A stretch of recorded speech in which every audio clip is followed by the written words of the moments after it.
There's a 2021 piece by one of our former colleagues, Sandeep Unnithan, on the topic of this project, in which he quotes a retired Navy officer, Rear Admiral Raja Menon, Yeah. who calls them the ultimate arbiter of sea power.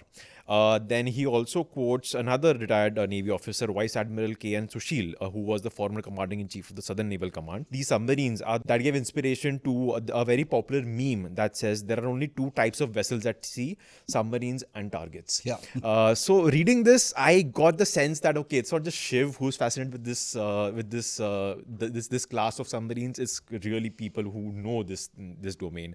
So tell us why you such a big what makes you so excited about this? So, submarines to me are like snakes a little bit. Whenever someone says they either don't like snakes or they fear snakes or they don't understand the hype about snakes, I'm like, how can you not be fascinated by snakes? I say exactly the same thing about submarines. And in defense of submarines, you rarely find anyone who isn't fascinated by submarines. Virtually everything about them is mysterious. It's amazing. They're built to be invisible, inaudible, out of line of sight, barely detectable by most technologies, uh, lurking in the depths of the ocean in the most isolated parts of the world,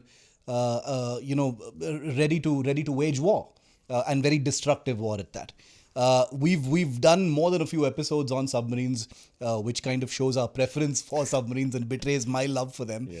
But this is a very serious business, and Sandeep Unithan, and I want to acknowledge it once again, that he's written more about nuclear submarines and nuclear submarine programs in India than all other journalists in the country put together. So, in my view, he's in the journalism world, he's the guru of India's submarine programs, and he's broken all of the stories that are worth reading in this domain. So, first of all, hats off to him, and of course, all of that work has been in India today, and most Indian audiences also know about these programs thanks to Sandeep's Yes. excellent news breaks and writing. So we have to acknowledge his amazing work on that. Having said that, the fact that the Cabinet Committee on Security, which is basically the Indian government's apex body, it's the final approving body for all defense related or strategic projects of a military nature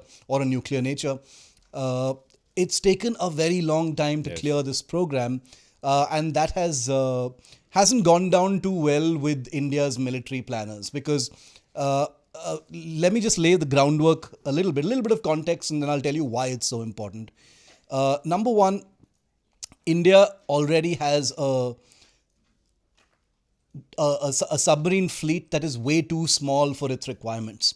India has an enormous coastline. In case everyone noticed, we've got a coastline that's more than 7,500 kilometers long, which gives us an enormous maritime domain, which is our immediate area of responsibility, and the larger Indian Ocean. One doesn't need to stress on the importance of this ocean domain, but India basically is situated in a place which is one of the most strategically important parts of the world. We've got the Persian Gulf, we've got the Malacca Strait, all the trade lanes of communication, energy routes, all pass through India's oceanic domain. So this domain is very much ours to protect, ours to police, ours to make sure that nobody else has their tentacles coming in, and you know who I'm talking about there.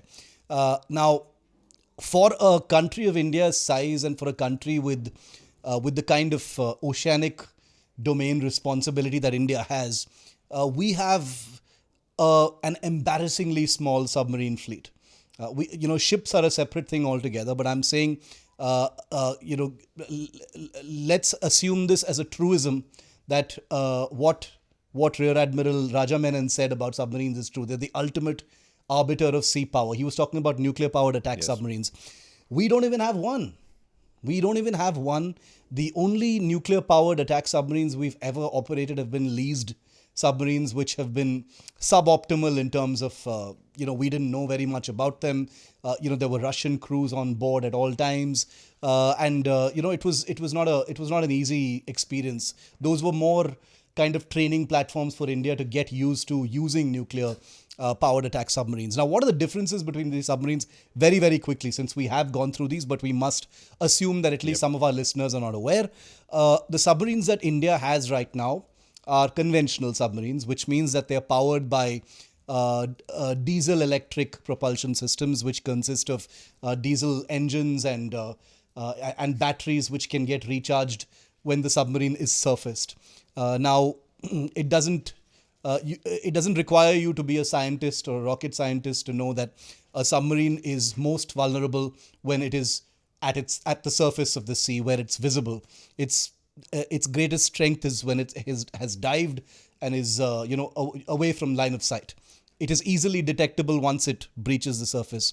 Now, the biggest weakness for a conventional submarine of the kind that India operates right now, we've got Kilo class Russian submarines, we've got Type 209 German submarines, and we've got the Scorpion class French submarines, which we've built here in India. These submarines are excellent submarines. They're all very good in different respects. Most of the ones we have are quite old, but their biggest weakness is the fact that they've got to periodically come to the surface and expose themselves in order to be able to suck in oxygen to recharge the batteries for the diesel motors to actually run and propel the submarine, which means that at no point of time do they enjoy the luxury of being completely stealthy. At some point or the other, every few days or every few hours even, they've got to come to the surface to swallow some oxygen, and that is a highly undesirable thing as far as submarines are concerned. The advantage in a nuclear powered submarine of the same kind is, since it is nuclear powered and not not a diesel electric generator of the kind I just described, it means that the submarine theoretically has limitless propulsion power when it has dived. It doesn't need to come to the surface for literally anything, and its endurance underwater is only limited by human strength, food and other items, and living items and things like that, which means theoretically that submarine, if it is sufficiently stocked with everything that the crew needs, could be underwater for a year or more, which is incredible, which means it is practically undetectable and invisible from surface eyes. We'll come to detecting submarines underwater a little later. So the game-changing quality of a nuclear-powered attack submarines is a huge leap forward from the kind of submarines that we currently operate. And that's the reason why Admiral Raja Menon calls them the ultimate arbiter of sea power, because when you've got nuclear-powered attack submarines, which are capable of remaining submerged, they've indefinitely, and therefore the enemy has no idea where your submarines are. And these are submarines which are armed with torpedoes, which can kill other submarines or ships. They're armed with anti-ship cruise missiles. They're armed with land attack missiles. So these are weapons platforms that can basically cause a lot of damage. They can really spoil someone's day. They can sink ships. They can attack other submarines. They can attack land targets.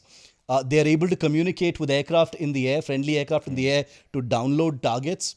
And they're basically bad news for anyone in the vicinity, that is within the kind of range of that submarine. First of all, they are extremely difficult to detect. Since they're nuclear powered, it means there are very few moving parts on board, fewer moving parts on board the submarine, which means there are less noises. And as you know, underwater, every little sound becomes amplified 100 times.